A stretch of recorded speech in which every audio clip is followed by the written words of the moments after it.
Doctor Baba Saheb Ambedkar open university.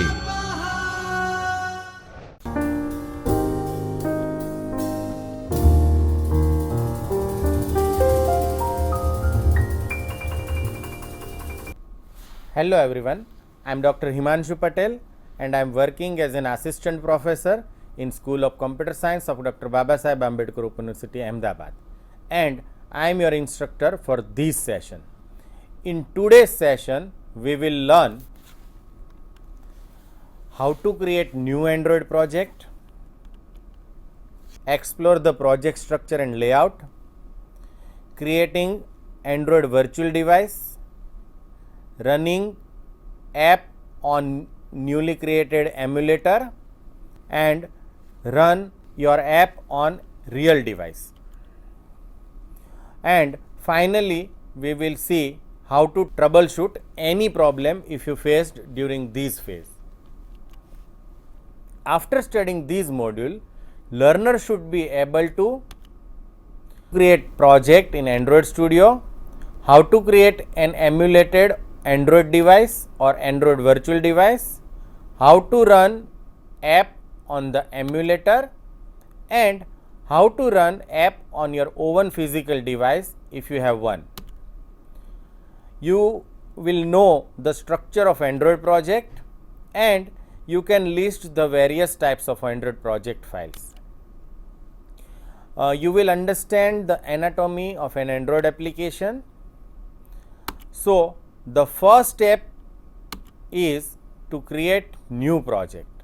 Now, let us see how to create new project in Android Studio. So, creating new project, you have to launch Android Studio. So, you will see welcome to Android Studio dialog box on as shown on screen, and here you will find option like create new project, open an existing project, get from version control, profile or debug APK, import project which may be Gradle, Eclipse or ADT, etc. And last option is import an Android code samples. So, right now we are interested in creating new project. So, you have to click on create new project option, right. So, first of all open Android Studio, and in the welcome to Android Studio dialog, just click a start new studio project. Now, when you click on this button, you will find this dialog box with title new project. Now, Android is used for developing app for various types of devices. So, on left hand side you will see options like phone and tablets, Wear OS, Android TV and Auto and Android things. So, here we are interested to develop app for phone. So, you have to select phone and tablet which is default, and for that it provides many types of template like no activity and other types of layout you can see on the screen. So, here you have to select basic activity, not the default one which is no activity, and you have to click on next button that is shown at the bottom in blue color. Then when you click on next button, another dialog box opens. Here you have to give your application name such as my first app. So, here we have given name my first app, that is shown on screen. Then make sure the language is set to Java. So, the fourth option is language which may be Java or Kotlin. So, here we are using Java as our development language. Then you have to leave the default for the other fields. Now, package name here I give is in.edu.bao.myfirstapp. So, remember this package name. According to this package name, Android Studio will create directory structure for your project. So, just remember this name, it may be helpful you to identify your folders in project structure. Now, you have to click on finish. Now, in this screen you will see minimum SDK which is here shown is API 16 or Android 4.1 Jelly Bean. You might want to know which SDK I should select. So here it gives you help to choose your minimum SDK version. So when you click on this help me choose button, you will see this screen. Here you can see that if you select 4.0 ice cream sandwich version, then its API level is 15 and it is supported on 100% of devices run worldwide.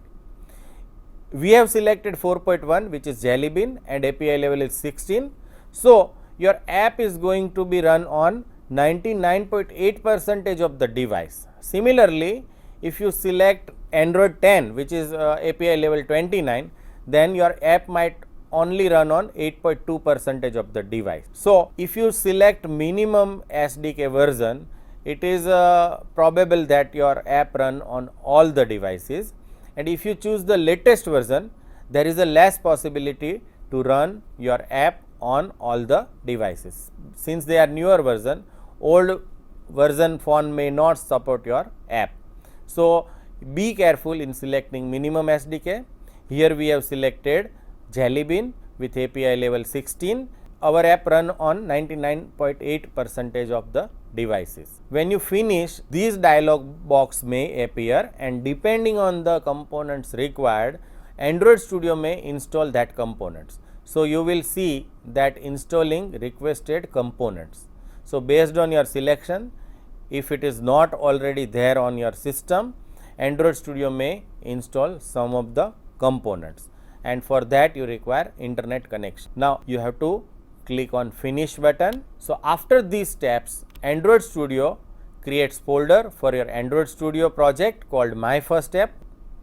This is usually in a folder called Android Studio projects below your home directory. So what is home directory? It may be C drive or D drive or whatever you have selected during installation. Then it builds your project. This may take few moments because it is building your project for the first time. Android Studio uses Gradle as its build system, remember. You can follow the build process at the bottom of the Android Studio window, and it opens the code editor showing your project. So after going through these steps, you will create a new project in Android Studio. The next step is get your screen set up. That means when you open project first time in Android Studio, there may be lot of windows and panes open. To make it easier to get to know Android Studio, here we are giving some suggestions on how to customize the layout. So if there is a Gradle window open on the right side, click on the minimize button in the upper right corner to hide that window. So on screen you can see that this Gradle window occupies most part of your screen on right hand side. So right now you can minimize that. So just click on that minimize button shown by arrow and it will be hidden or collapse. Now depending on the size of your screen, consider resizing pane on the left showing the project folder to take up less space. So in previous screen you can see that you can also resize the left hand side window. So here you can see that after resizing the left hand pane and minimizing Gradle window, your screen might look like this. The next step is explore the project structure. Now since you are creating project for the first time, you need to understand what is the project structure for our first app. So let us discuss on project structure and layout. On left hand side you will see the project structure. The upper left of the Android Studio window should look similar to the diagram shown on the screen, and based on your selecting the basic activity templates for your project, Android Studio has set up number of files for you. You can look at the hierarchy of the files for your app in multiple ways. The first way is project view. Project view shows your files and folder structure in a way that is convenient for working with an Android project. So, it is highlighted in a gray color in left hand side. If you double click on these folder with name app, you will be able to expand the hierarchy of app files. If you click on these two, which is project, you can hide or show the project view. You might need to select view, menu and two windows to see this option if it is not there.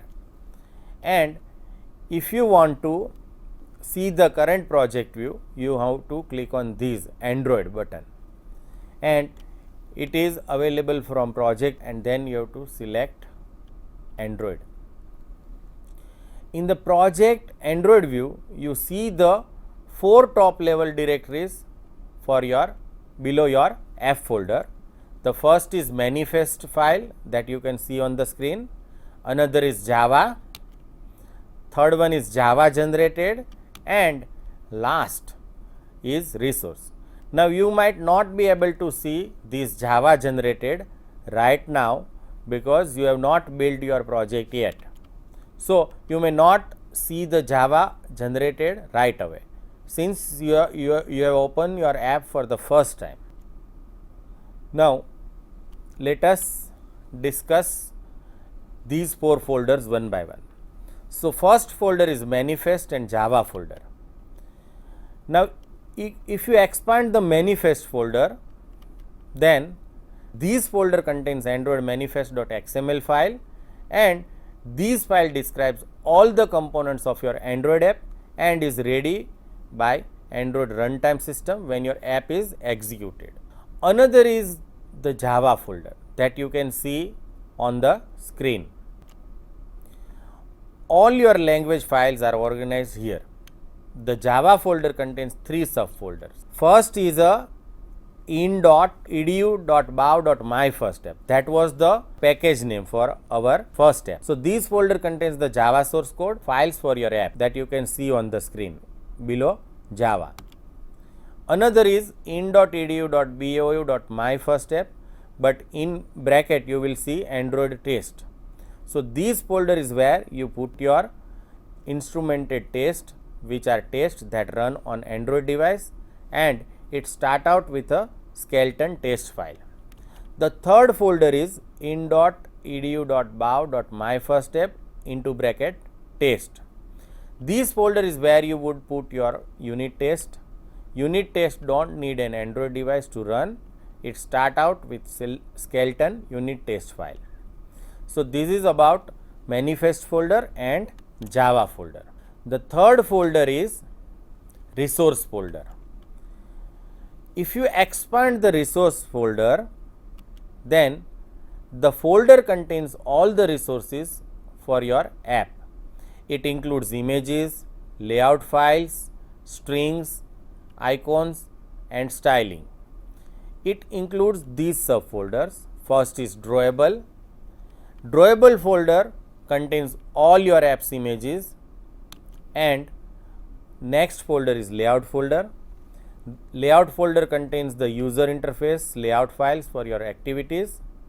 Currently, your app has one activity that has a layout file called activity_main.xml that you could see on the screen, and it also contains content_mail.xml, fragment_first.xml and fragment_second.xml, which are created by default by Android Studio.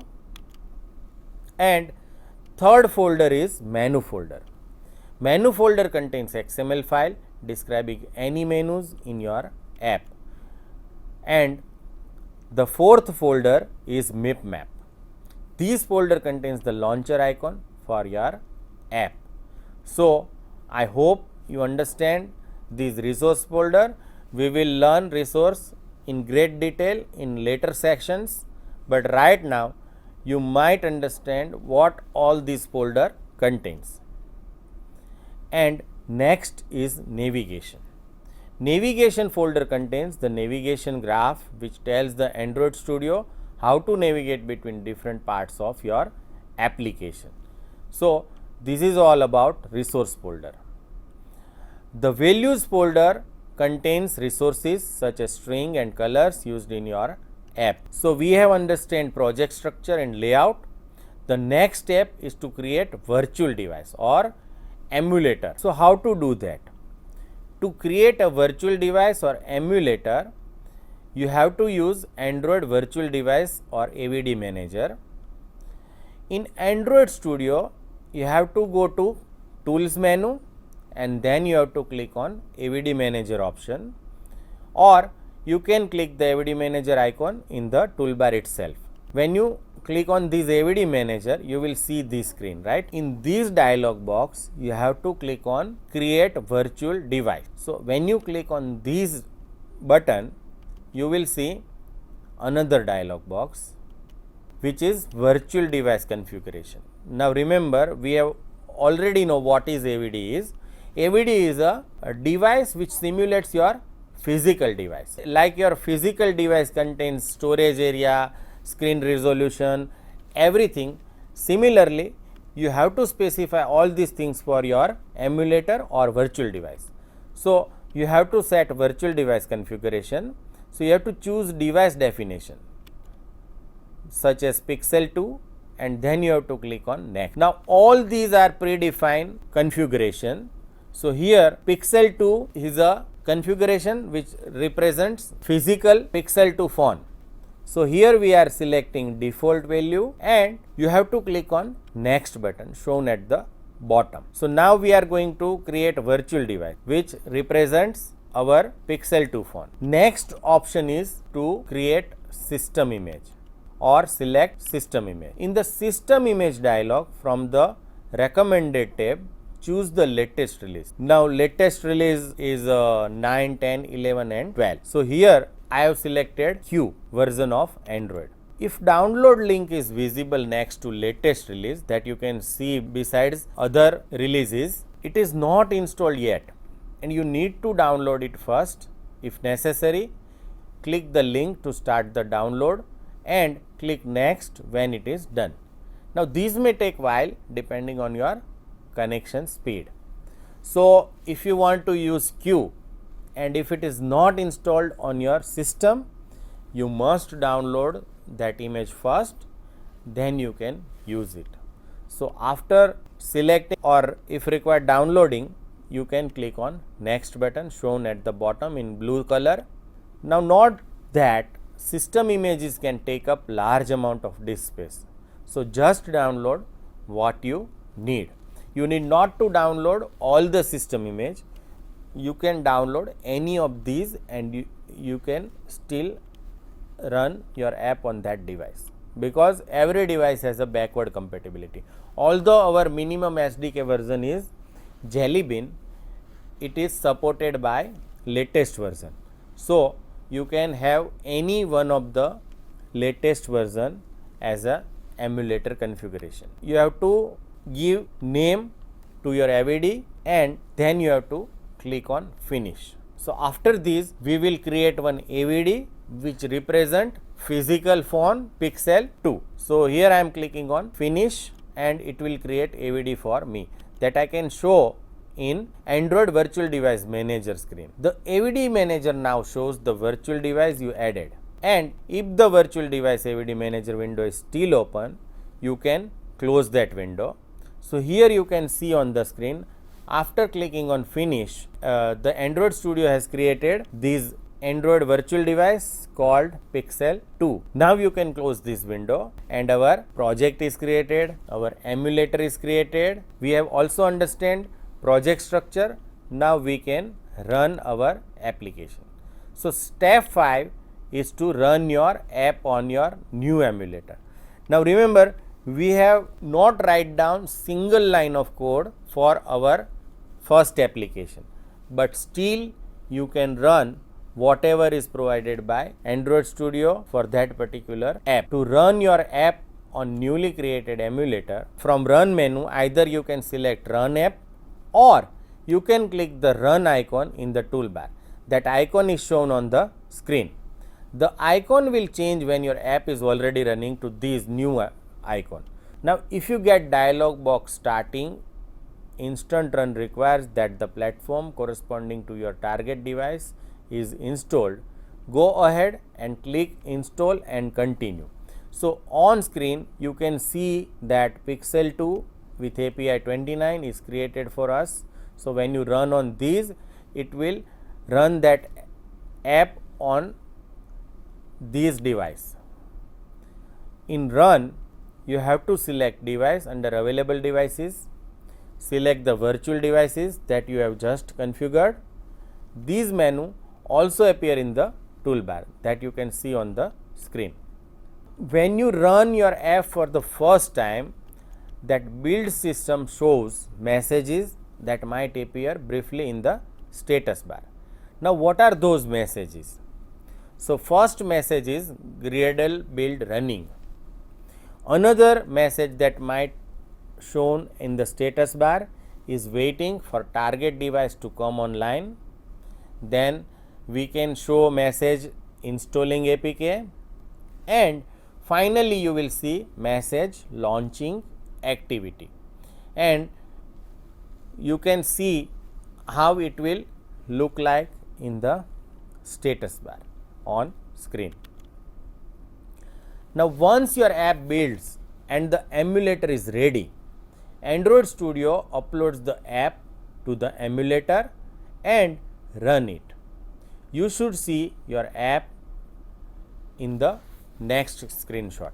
When app started, you will see emulator in another window like this, if everything is okay. So, you can see that our app is running and it shows on the screen.